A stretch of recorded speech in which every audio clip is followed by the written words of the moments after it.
بعض شایعات و خرافات در بین مردم نشر میشه به عنوان دین.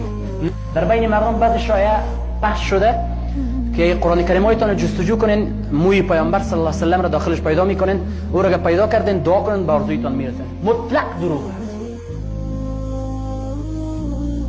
با موی پیامبر خود را فریب ندین. ما را الله و رسول الله امر نکرده که شما از موی پیامبر پیروی کنید. راه پیامبر را تعقیب بکنین تا تمام آرزوهایتان برآورده شود. رسول الله عظمتش خیلی بالاتر و والاتر و اعلاتر هست، خیلی فضیلت داره. الله متعال نام رسول الله در قرآن نام خود ذکر میکنه، لا اله الا الله محمد رسول الله، کلمه میخوانیم ما شما. اما به خود را فریب نده که ما در جستجوی موی پیامبر باشیم، در جستجوی روش پیامبر قدم به قدم پیامبر را تعقیب بکنیم تا ما رستگار شیم. این رد هست، اشتباه هست.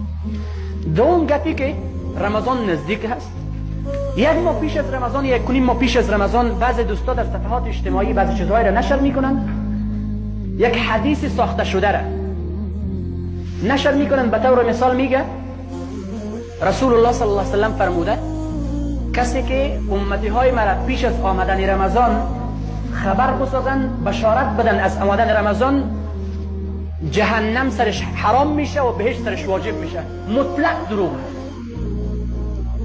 نه راوی از این معلوم هست، نه سندش به اثبات رسیده، نه متنش درست هست، نه کتاب حدیثی که در کدام کتاب روایت شده اصلا نوشته نیست. این دروغ هست.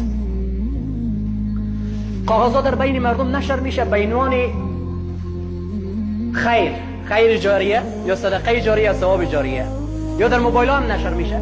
کاغذ از نوشته است این دعا را اگر بخوانی 360 حج ثواب داره، مثل که 360 حج انجام داده باشی، 360 غلام را آزاد کرده باشی، 360 ختم قرآن کریم کرده باشی، 360 ذکر کرده باشی و 360 از این نه راویش معلوم است، نه کتاب حدیثش معلوم است، نه سندش دقیق است و نه متنش دقیق است. میگه دعا را اگر خواندین فقط در عمر یک بار، در هیچ حدیث رسول الله تو عبادتی وجود نداره که در عمر یک بار. یا در موبایلاتون بعضی وقت پیام را اگه به 100 نفر نشر کردی برات خوشحالی میرسه، اگر نشر نکردی برات خفگی میرسه. هیچ خفگی نمیرسه، دلتون جمع باشه. این برای مردم نشر کنین، چند روز بعد براتون الله متعال اولاد نصیب میکنه. این برای مردم نشر کنین، چند روز بعد ازدواج میکنه. این برای مردم نشر کنین، به بختت میرسی. اشتباه است تمام میشه.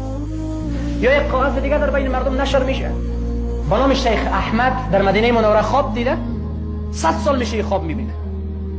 میگه من خواب دیدم در مدینه منوره شب جمعه که 60,000 از امت رسول الله صلی الله علیه و سلم به جهنم داخل شده. دروغ هست. باز دزیرش نوشته کرده اگر دروغ شماریدین یک غم خیلی خطرناک براتون میرسه، هیچ غمی نمیرسه. این 3 سال پیش ما گفته بودیم تا به حال غم نرسیده. دروغ هست کلش. و اگر غم هم برسه از یاد رست نیست، متوجه باشید، از یاد رست نیست، اشتباه هست.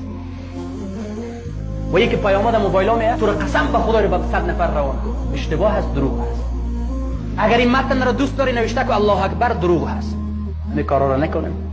این دین اینقدر دین بی معنا نیست که قدر گپای بی معنا در داخلش وجود داشته باشه. از خود فضیلت نسازیم، فضیلت تراشی نکنیم، دین را نپندانیم. و دین تکمیل هست، ضرورت نیست ما کدام فضیلت بیان کنیم. بریم احادیث پیامبر را ببینیم، آیات قرآن کریم خیلی فضایل بیان شده و او عمل کنیم. امور کمش را عمل کنیم هم صحیح است.